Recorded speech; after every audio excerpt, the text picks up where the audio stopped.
Arquitecto, buenos días y bienvenido a este espacio. Buenos días, un saludo cordial a ustedes y a la amplia audiencia que mantiene. Bueno, pues recibo un cordial saludo de quienes lo acompañamos hoy desde Santo Domingo, mi compañera Alicia Mendoza, y desde acá, desde la capital de los Manavitas, pues quien habla, Consuelo Lor. Arquitecto, la semana pasada, el martes anterior, un coche bomba explotó en los exteriores del Mall del Sol en Guayaquil, causando pues obviamente terror entre la ciudadanía. Después de ese evento se han registrado al menos 5 alertas más por temas de explosivos, incluidos coches bomba como el de esta mañana también que se anunció en la avenida 25 de julio. ¿Qué nos dice todo este escenario? Arranquemos por ahí, analizando qué nos dice todo este escenario del estado actual de la seguridad del país. Estamos hablando de un crimen organizado que ya va escalando en intensidad, o hablamos ya de, a estas alturas del partido, de terrorismo puro y duro. No, la verdad es que creo que va evolucionando el crimen, no solo porque hay más homicidios por año, sino que hay una diversificación de los hechos delictivos. Desde hace aproximadamente 3, 4 años se ha generalizado, por ejemplo, esto de las extorsiones o las vacunas, también el tema de los secuestros. Y desde el 2018 empezamos a tener estos famosos coches bomba, que el primero que se puso fue en San Lorenzo, en la provincia de Esmeraldas, fronteriza con Colombia. Y ese fue el primero, se puso de forma explícita en una sede de la Policía Nacional. Y desde aquella época para acá han venido incrementándose el número de coches bomba y también de estallidos de bombas. Estos últimos que estamos viviendo son unos, como el caso de Guayaquil, ubicado en un lugar de alta concurrencia social, económica, etcétera, un centro comercial, nada más ni nada menos. Y los otros son básicamente en lugares de infraestructura estratégica, como pueden ser puentes, carreteras, etcétera. De tal manera que lo que yo veo es que hay una evolución efectivamente del crimen, de las estructuras criminales. El gobierno hace sus intentos, lo hace a través de leyes, lo hace a través de decretos, etcétera, etcétera, etcétera. Pero ¿qué es lo que falta? ¿Por qué no se logran ver los resultados que al menos esperamos la mayoría de ecuatorianos? Sí, en enero del año pasado, el 9 de enero precisamente, se declaró el conflicto armado interno, una cosa inédita en territorio nacional, porque hasta ese momento nosotros nos habíamos considerado una isla de paz, pero este gobierno decidió enfrentar los hechos delictivos bajo la lógica de una guerra, porque ese es el conflicto armado interno. Y lo que ha ocurrido es que durante los 2 primeros meses, enero, febrero, hubo una caída de la tasa de homicidios, principalmente por la acción decidida del gobierno, pero también porque hubo una especie de retirada estratégica de estos grupos de la escena de los crímenes. Pero a partir del mes de marzo empezó nuevamente a subir la tasa de homicidios y se tuvo un salto mayor todavía en el mes de octubre, cuando la impresión que yo tengo es que, por un lado, estos grupos criminales empiezan a confrontarse ya de forma directa con el Estado. Hasta ese momento habían sido más bien conflictos bélicos entre distintos grupos criminales por espacios, por territorios, por mercados, pero a partir de octubre del año pasado ya se enfrenta de forma directa con el Estado. Por eso es el asesinato de alcaldes, por eso es el asesinato de fiscales, de personas que manejan el sistema carcelario, el incremento de los muertos en la policía, las Fuerzas Armadas, etcétera.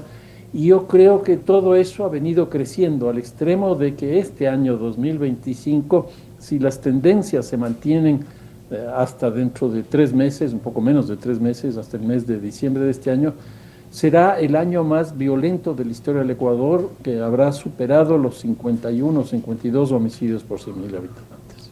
¿Hay alguna manera a estas alturas, cuando ya falta poco para terminar el año, de revertir un poco o frenar al menos esa tendencia? Yo creo que se debe hacer eso, pero a mi manera de ver eso significa redefinir las políticas que se están haciendo, porque las políticas que hemos venido aplicando, como digo, desde enero del 2023 para acá, no han dado los resultados que se espera. Entonces yo creo que aquí lo que se debería hacer es una evaluación de lo que se ha hecho para en función de eso corregir, porque los resultados no son buenos, no son buenos. Sigue subiendo la tasa de homicidios, se incrementan mucho más las extorsiones, lo que significan los explosivos, los coches bomba, etcétera. Y yo creo que eso amerita hacer una evaluación y en función de eso redefinir las políticas, porque las que se han hecho hasta ahora no han dado los resultados. A su criterio, en todo caso, ¿qué cambios o qué ajustes se deberían de hacer para al menos frenar esa tendencia de la que usted hablaba? Yo creo que principalmente lo que habría que hacer es un plan que permita, por ejemplo, que haya acuerdos entre el gobierno nacional y los municipios. Los municipios están muy próximos de la sociedad local, por lo tanto conocen los hechos delictivos que allí se producen. Puede ser muy interesante eso. Por ejemplo, con las cámaras de la producción, y ahí establecer en ese plan qué es lo que se puede hacer. ¿Y por qué esto? Porque lo que está ocurriendo es que los costos de la violencia que empiezan a imputarse en los costos de producción de bienes, servicios, etcétera, se están incrementando sustancialmente porque todas las empresas tienen que contratar tecnología, guardia privada, etcétera, etcétera. Entonces yo creo que ahí puede hacerse una cooperación interesante entre lo público y lo privado. En tercer lugar, me parece que con el sistema educativo, tanto primario, secundario y universitario, más o menos en la misma línea, porque en los alrededores de estas unidades educativas pues hay muchas prácticas iniciáticas, por ejemplo, alrededor del consumo de narcóticos.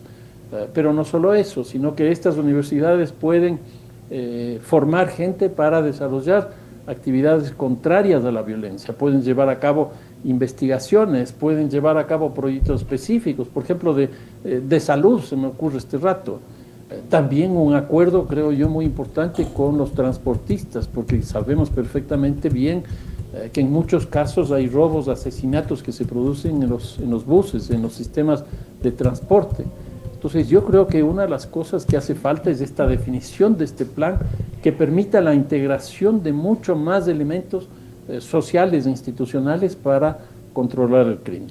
A pesar de que la competencia directa de seguridad recae sobre el Estado ecuatoriano, entonces estamos hablando de que ya el Estado, el gobierno no puede por sí solo frenar esta ola de violencia que enfrenta el país y necesita de que otros organismos, otras instancias se integren a esta lucha. No, sin duda. Y la seguridad no es exclusivamente policía y fuerzas armadas. Por ejemplo, muchos municipios cobran la tasa de seguridad y es legal. Si no tuvieran la atribución, no podrían cobrar la tasa de seguridad, pero la cobran.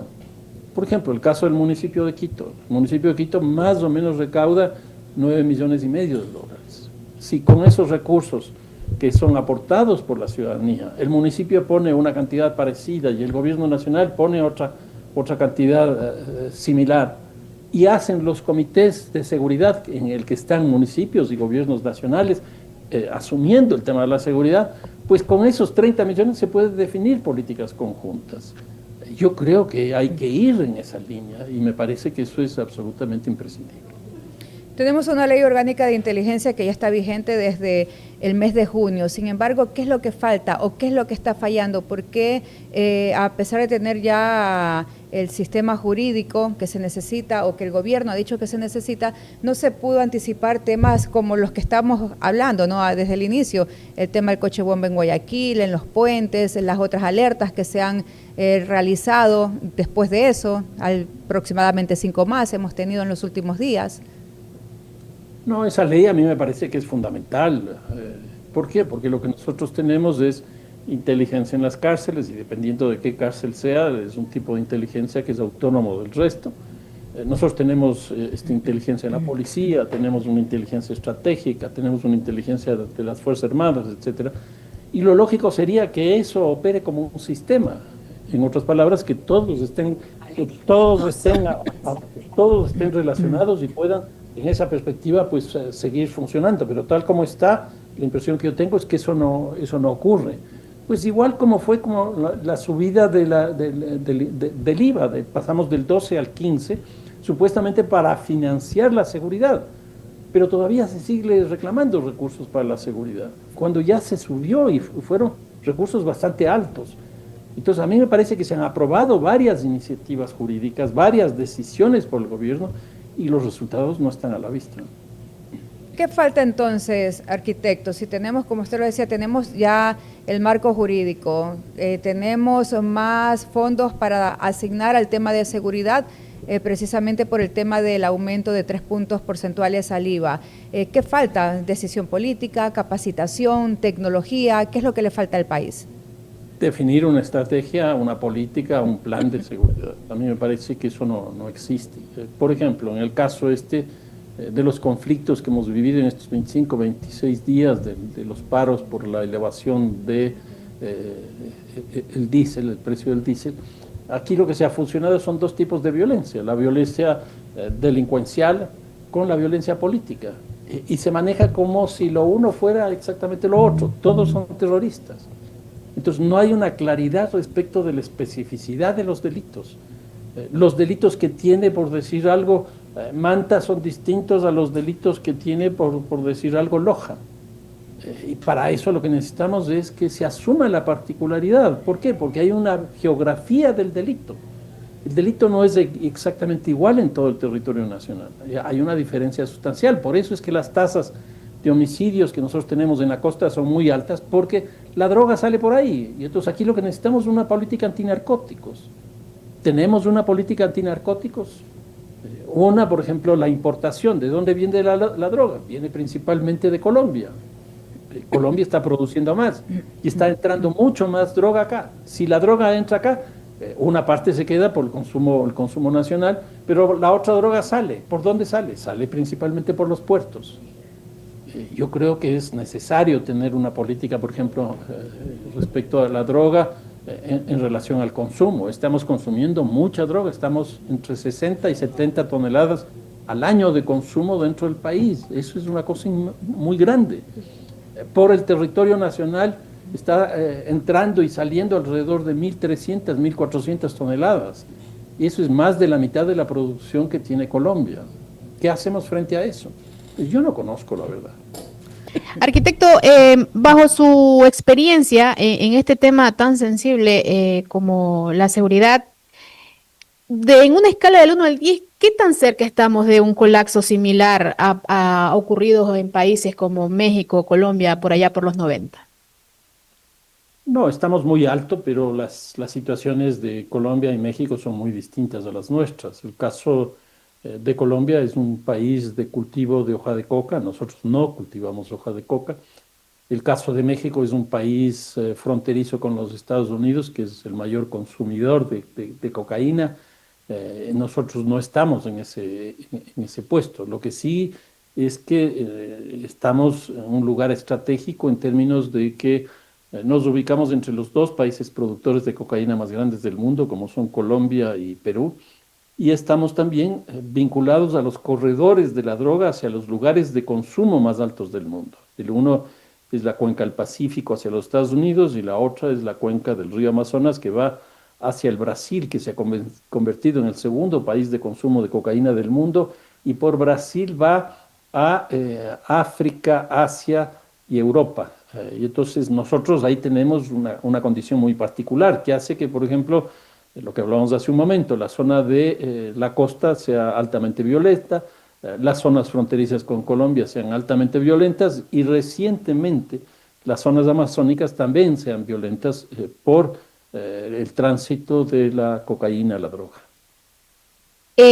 Ustedes hablaba hace poco que el tema de seguridad no solamente es algo que le compete al gobierno, porque también los municipios deberían ya inmiscuirse más en este tema. Pero a ver, ¿qué pasa? Le hablo desde Santo Domingo. En Santo Domingo el nivel de violencia se incrementó en los últimos meses.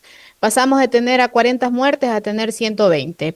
Problemas de agrupaciones que se pelean territorios. Se le ha cuestionado muchas veces al alcalde el por qué no se trabaja en conjunto con policía y bueno, y todos los entes de seguridad. lo que él indica pues que es un problema entre bandas.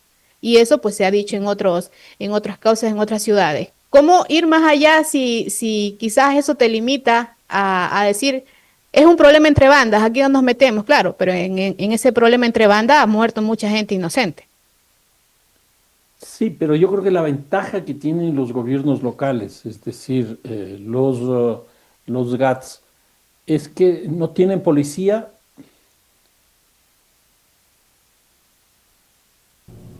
Hola. Sí, aló, ahí me escuchan. Sí, le escucho, le escuchamos, le escuchamos. No sé qué pasó, que se cayó la imagen, pero bueno. Entonces, les decía que los municipios no tienen policía y no tienen cárcel, por lo tanto no pueden hacer represión, pero sí pueden hacer prevención. Entonces, por ejemplo, ahí hay tres formas de la prevención que en distintos lugares del mundo se han venido haciendo. Lo que es la prevención situacional. Entonces, todo lo que tiene que ver con el espacio público, con iluminación, con equipamiento, con regularización de la movilidad, etcétera. Yo creo que ahí se puede hacer muchísimas cosas. Luego está la prevención social, que es la posibilidad de que las organizaciones sociales, las organizaciones de los propios barrios, empiecen a asumir sus responsabilidades frente a esto. Muchos barrios tienen sus propias organizaciones y entonces aquí es cuestión de coordinar con ellos. A mí me parece que los municipios tienen mucho que hacer y aquí les pongo dos ejemplos. Esto es la prevención situacional, la prevención social y la prevención comunitaria, que son tres formas de prevención que históricamente los municipios han venido haciendo pues en América Latina y principalmente en este caso en Inglaterra.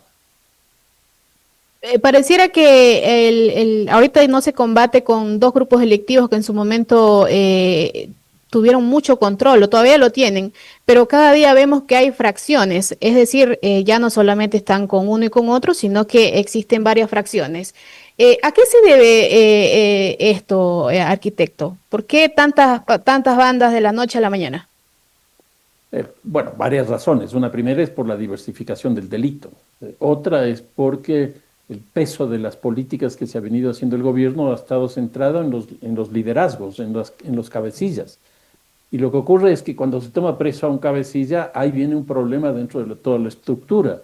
Y a la larga es ver quién se queda con las relaciones. Por ejemplo, si es que es un cabecilla de una organización que se dedica al narcotráfico, esa persona tiene los vínculos de los narcóticos que entran y de los narcóticos que salen. Y entonces esas relaciones son claves. Entonces empieza la disputa al interior de esa misma estructura con respecto a quién va a controlar qué relaciones. Entonces eso está produciendo muchísimo más violencia. Eso ha ocurrido, por ejemplo, con el caso de Fito, que bueno, ahora está en los Estados Unidos, y eso ha provocado una fragmentación dentro de los choneros. Y antes, cuando fue asesinado su gran líder de los choneros, y ahí asume Fito, pues ahí habían dos estructuras criminales que se venían ya fortaleciendo cada uno por su cuenta. Y entonces la impresión que yo tengo es que si en el 2000, si en el 9 de enero del año pasado se definieron 22 estructuras criminales terroristas, yo creo que ahora debemos estar alrededor de unas 35. Y eso ha conducido a que la violencia se extienda por el territorio, por esta diversificación de los delitos, pero también se incrementen los niveles de violencia. O sea, los delitos hoy día son mucho más violentos de lo que eran antes. Lo que estamos viendo con los coches bomba y todas estas cosas. Sí, alguien también experto en seguridad hablaba en este mismo espacio sobre el liderazgo de cada una de las bandas y ponía como ejemplo pues que en el caso de los choneros su liderazgo es vertical y en el caso de los lobos su liderazgo es horizontal. ¿Usted concuerda con aquello? Es muy complicado esas definiciones, pero claro, son liderazgos distintos porque las personas son distintas, pero también las historias de las instituciones son distintas. Incluso los lobos son una escisión, una fragmentación de los choneros. Y yo creo que hoy día los lobos están mucho más fuertes que los choneros porque han diversificado. Hoy día han entrado, por ejemplo, en la minería ilegal. Y básicamente aquí el precio del oro es impresionante. El nivel del precio que ha adquirido este mineral en términos internacionales es francamente impresionante. Entonces eso ha hecho que también por esa vía empiecen a tener un crecimiento de sus economías. Se habla en el país, y son estudios que yo he hecho, de que estaríamos más o menos alrededor de unos 5.000 millones de dólares de lavado, lo cual significa un poco más de 4.5% del PIB, que es una cantidad muy alta. 5.000 millones de dólares es un presupuesto, pero altísimo. El presupuesto del municipio de Quito son 1.200 millones, el de Guayaquil son 800 millones.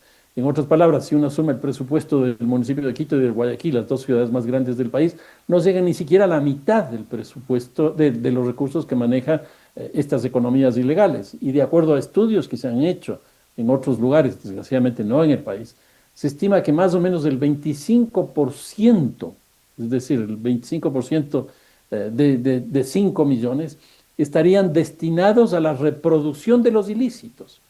Esa es una cantidad, pero inmensa, es una cantidad inmensa. Con eso, la corrupción es muy fácil. O sea, yo compro un juez con 10.000, 15.000, 20.000 dólares y tengo el 25%, es decir, más de 1.000 millones de dólares. Con eso compro armas, con eso pago a la gente. Se estima que más o menos en estos grupos criminales estarían alrededor de 65.000 personas. Entonces, es una cosa, pero muy fuerte en términos económicos. Y ya que habló de minería, ¿qué tan prudente ve el hecho de que se haya bombardeado minerías ilegales como lo ocurrido en Buenos Aires? Bueno, yo creo que esa es una consecuencia lógica, me parece. La minería legal está presente en el territorio nacional en 18 provincias, de las 24. Hay solo 6 que no tienen minería ilegal. Y esos recursos están destinados a la reproducción del ilícito. Si es que se sigue permitiendo la minería ilegal, esos recursos van a seguir pues, funcionando dentro de la lógica delincuencial, y los delitos van a seguir creciendo, de tal manera que así como se actúa frente al narcotráfico, también se tiene que actuar como se está actuando frente a la minería ilegal. Desde Puerto Viejo, mi compañera con más consultas. Sí, claro que sí. Yo quería retomar un poco el tema de lo sucedido la semana anterior en Guayaquil, del coche bomba el martes pasado, y en base a su experiencia consultarle sobre cuál es el objetivo comunicacional, cuál es el mensaje que se quiere dejar desde, obviamente, el grupo Cataca, cuál es el mensaje que se quiere dar atacando precisamente a una zona donde hay centro comercial, una zona hotelera, una zona donde hay muchos negocios. ¿Cuál es ese mensaje que se quiere dar? No, yo creo que son algunos. Uno es que estamos con vida, estamos fuertes, esto va a seguir creciendo, etcétera. Yo creo que es una especie de posicionamiento de estas estructuras criminales en la faz del país. ¿Por qué se hace ahí? Yo creo que porque es un lugar ya no es de sectores de bajos ingresos, como pueden ser las disputas por los mercados en ciertos barrios de Guayaquil, de Quito, de Santo Domingo, etcétera, sino que es en el centro de la economía de Guayaquil y por lo tanto del país. Entonces también va un mensaje en ese sentido.